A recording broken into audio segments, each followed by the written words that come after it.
Bonjour, premier tuto relatif à l'outil DroneLink, l'outil qui permet de programmer des vols automatiques en drone pour une série de drones dont la liste est fournie par l'outil DroneLink lui-même. Cet outil présente deux aspects, en fait deux applications. Il y a une première application native que l'on peut accéder par PC portable, par tablette au smartphone, dont l'objectif est de planifier l'émission, de simuler l'émission et de vérifier a posteriori le résultat d'émission. Il y a aussi l'application smartphone ou tablette dédiée, dont l'objectif est de piloter le drone à partir des missions qui ont été préalablement planifiées. Ces deux outils sont synchronisés l'un l'autre, si bien que lorsque l'on planifie des missions sur PC, par exemple, on est capable de les lire, de les visualiser, de les modifier en passant par l'application smartphone, dont je présenterai ultérieurement le rôle, le contenu, la façon dont on visualise les missions et dont on pilote le drone une fois qu'elles ont été préalablement planifiées. Donc c'est deux applications distinctes qui sont synchronisées entre elles, c'est ce qu'il faut retenir. Ce tuto, à qui s'adresse-t-il? D'abord, à qui ne s'adresse-t-il pas? À ceux qui connaissent bien l'outil, très bien l'outil, on peut voir bien l'outil, mais bon, pas de souci, ils peuvent commenter. Ce tuto s'adresse davantage à ceux qui veulent découvrir cet outil, qui en ont entendu parler, qui veulent le tester, planifier quelques missions. Donc je vais présenter quelques exemples. Cet outil est effectivement payant. Il y a plusieurs formules possibles, différents coûts. Soit c'est un coût unitaire qui part de 25, 50 jusqu'à 100 euros. Donc on paye une fois pour toutes. Sinon, il y a des abonnements mensuels, donc davantage prévus pour des professionnels qui ont un usage bien plus intense, avec des fonctionnalités supplémentaires. Mais forcément, le coût est plus élevé. Personnellement, j'ai la version Elite, une centaine d'euros, qui déjà propose pas mal de fonctionnalités. Il y a beaucoup de caractéristiques liées à cet outil. On pourrait effectivement les passer une à une, comme cela est fait dans le tuto officiel DroneLink, ou dans d'autres tutos qui existent, faits par d'autres personnes. La plupart de ceux-ci sont en anglais. Bon. Ceux qui comprennent, tant mieux, y compris avec les sous-titres. Des fois, on peut avoir la traduction en français. L'objectif de ce tuto-là, effectivement, c'est de le faire directement en français pour ceux qui seront davantage intéressés et pour des raisons de facilité.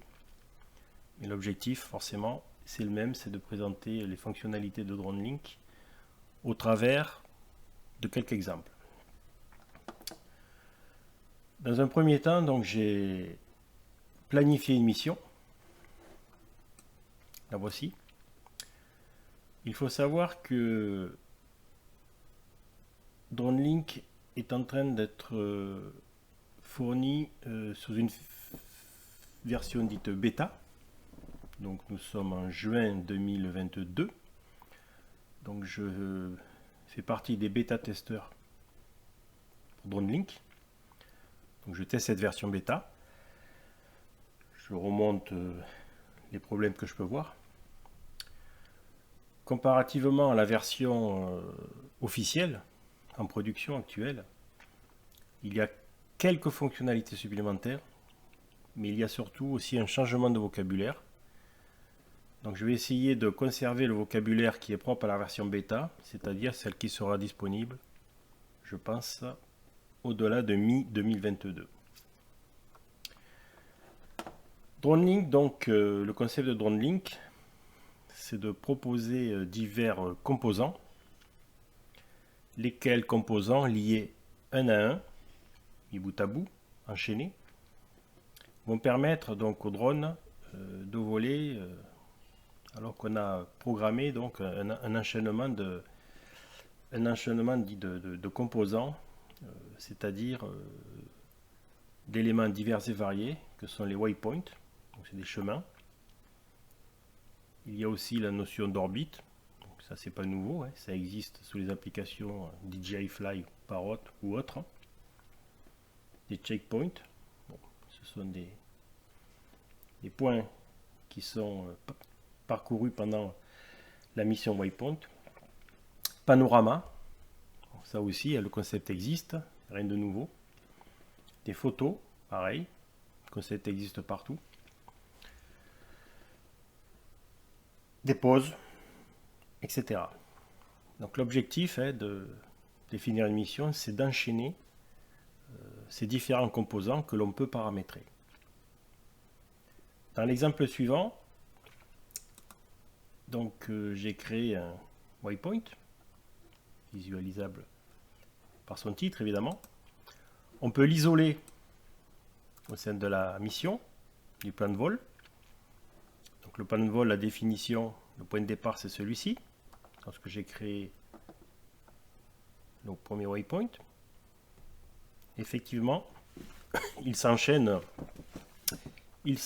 donc un circuit de seulement 3 points ABC que l'on peut positionner sur une carte, hein, même principe que chez Litchi. J'en ai pris seulement 3 pour faciliter la démonstration à l'essai.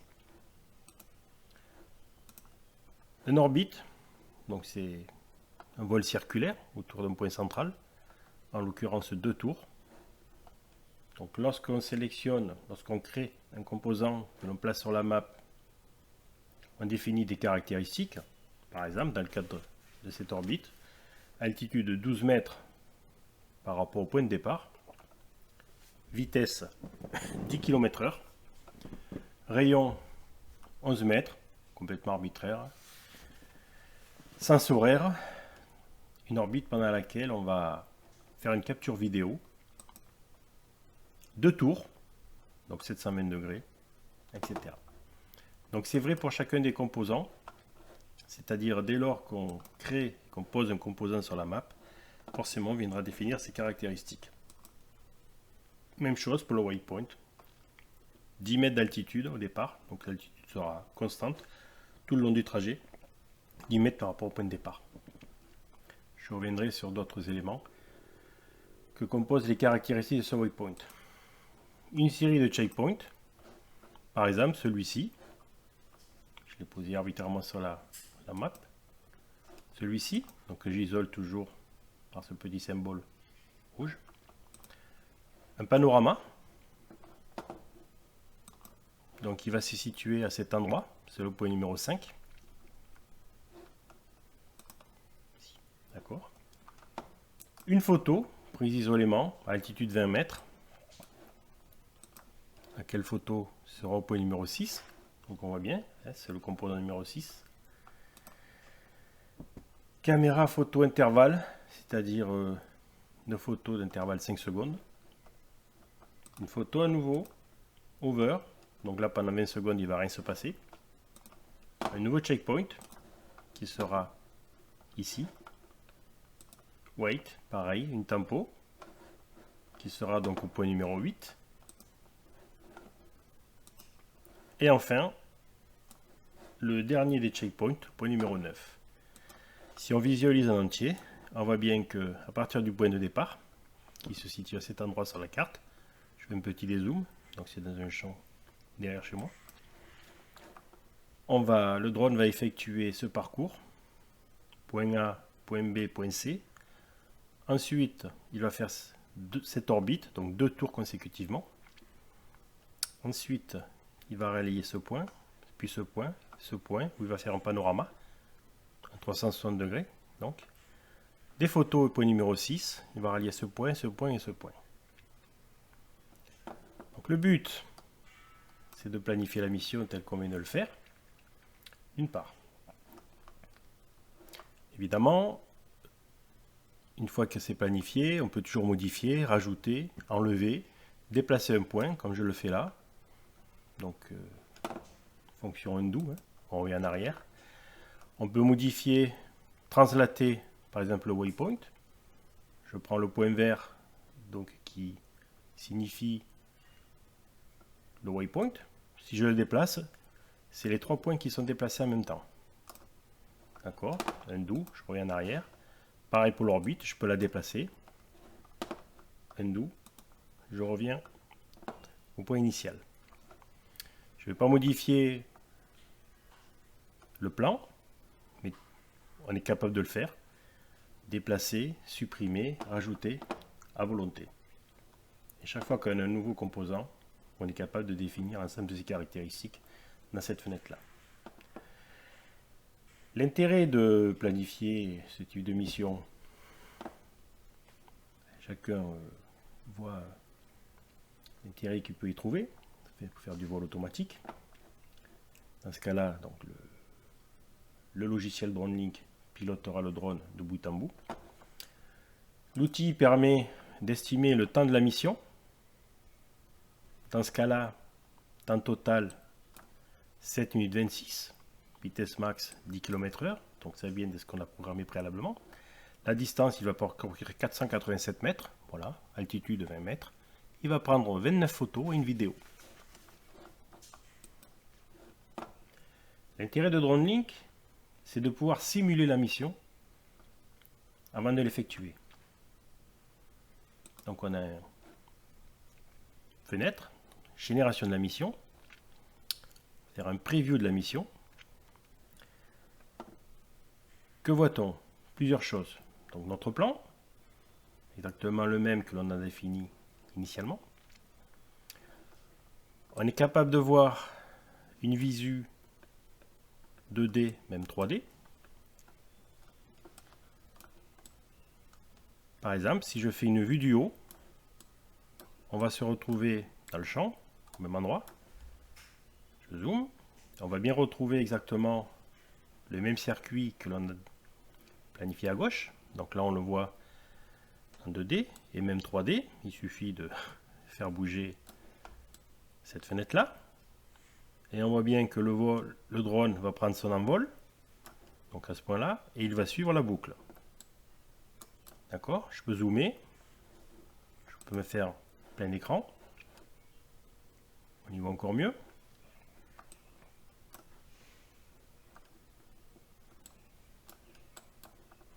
Je suis toujours dans mon champ, évidemment. C'est la même chose. Sauf que c'est un peu plus grand. D'accord? Et on voit bien qu'on est aussi l'intérêt, qu'on est toujours largement au-dessus du sol. Intérêt. Dessous, ce que l'on voit, effectivement, c'est la mission telle qu'elle va se dérouler. Le drone, donc motion, donc c'est l'ensemble des actions qui vont être menées par le drone. Notre waypoint, donc qui correspond à BC. L'orbite, au bout d'une minute, qui va correspondre à ces 2 tours. Checkpoint, celui-ci. Notre checkpoint, les 4. Le panneau, donc panorama 360 degrés durant toute cette durée. D'un peu moins de 3 minutes jusqu'à un peu moins de 6 minutes, c'est-à-dire qu'il va y avoir 3 minutes de panorama. Donc c'est le point 5, etc. Ce que l'on voit, c'est que la caméra, les actions caméra, il va y avoir des photos qui vont être prises. Et notamment, lorsqu'il va y avoir l'orbite, le panorama 360, on voit l'ensemble des déclenchements du capteur pour faire les différentes photos qui vont constituer le panorama. Là, dans ce cas-là, on a bien la capture vidéo qui correspond à notre orbite, c'est-à-dire que quand le drone va faire l'orbite, il y aura une vidéo qui va être réalisée telle qu'on l'a programmée. On voit ici altitude, donc l'on peut enlever, hein, je le remets. On voit effectivement les différentes altitudes que le drone va connaître, entre 0, point de départ, et une vingtaine de mètres. On voit la distance horizontale, donc ça veut dire que il sera au maximum à une soixantaine de mètres de moi. La distance horizontale qui va être parcourue, donc dans les 400 mètres, de bout en bout de la mission. Et donc, on est capable de lancer la mission, et on voit là que le drone finalement, donc là je touche plus à rien, le drone va s'élever. On est capable de le voir à ce niveau-là. Donc là, il a atteint son altitude est 10 mètres. Et il va commencer le parcours tel qu'il le fera dans la réalité, on verra plus tard. Il va à la vitesse que j'ai programmée dans les différents composants, lors de la définition des différents composants. Mais dans le cas de la simulation, on est capable d'accélérer x2, x4. Donc si je fais x4, forcément, il va aller 4 fois plus vite que ce qu'il ira dans la réalité. Ça sert simplement à visualiser le parcours tel qu'il le fera et on a le rendu dans la fenêtre de droite. Donc on voit bien, il fait le waypoint, il va faire 2 fois le vol circulaire ainsi que les autres vols. Je l'arrête, le principe est compris, je pense. Une fonctionnalité qui est intéressante, c'est de faire un export dans Google Earth et de voir strictement la même chose dans Google Earth. Donc il suffit de cliquer sur l'icône Google Earth. Il a généré le point KMZ. J'ouvre Google Earth évidemment. Et on va voir la même chose dans Google Earth. Donc là je touche à rien, c'est Google Earth qui tourne, qui se met au point de départ, qui me trouve la mission, telle que je l'ai programmée évidemment.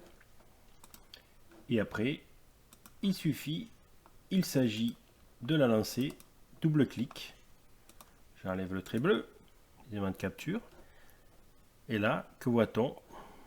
La même mission simulée dans Google Earth. Donc ça sert à quoi? Ça sert à visualiser le vol avant qu'il ne se déroule. Tout simplement. Je peux effectivement, pareillement, accélérer le mouvement, donc la simulation. Donc le drone va aller 2 fois plus vite, encore plus vite, 4 fois plus vite que dans la réalité. L'objectif étant de voir ce qui se passe côté Google Earth. Bon, ce sont des images Google Earth. Là, il fait la rotation, la double orbite, etc. Je l'arrête. Je suppose que le principe est compris. Je reviens donc dans l'outil DroneLink. Donc on a visualisé, on a planifié, on a simulé, on a vu les différents composants qui s'enchaînent un à un. Maintenant, on est prêt à voir le rendu de la mission elle-même. Donc, je stoppe. Ce que l'on voit ici actuellement, c'est ni plus ni moins que l'enregistrement de mon smartphone. Ça pourrait être une tablette, puisque DroneLink fonctionne sur tablette et smartphone. Je vais lancer la mission qui a été donc préalablement planifiée à partir d'un PC. Donc, le smartphone, lorsque j'ouvre l'application DroneLink, il va se synchroniser sur mon compte DroneLink. Il est capable de visualiser l'ensemble des planifications que j'ai fait dans le passé. Donc je vais lancer la mission que j'ai appelée test bêta et donc que l'on voit via le smartphone qui est connecté au drone lui-même. Je Faire Run. Donc là, on voit ce que j'ai pu visualiser lors du lancement de la mission. Je fais juste une pause. Donc on voit bien qu'il a chargé le plan Waypoint Mission dans le langage DroneLink Test Beta qui fait 7 minutes 38. Là, c'est vraiment la caméra du drone donc qui est au sol sur le pad de lancement. On retrouve le Waypoint Mission que j'ai planifié sur PC. Waypoint, la double boucle, les différents points avec le panorama qui va s'effectuer dans ce coin-là, prise de photo jusqu'à la fin de la mission. Donc là, je relance l'enregistrement tel qu'il s'est déroulé en réel.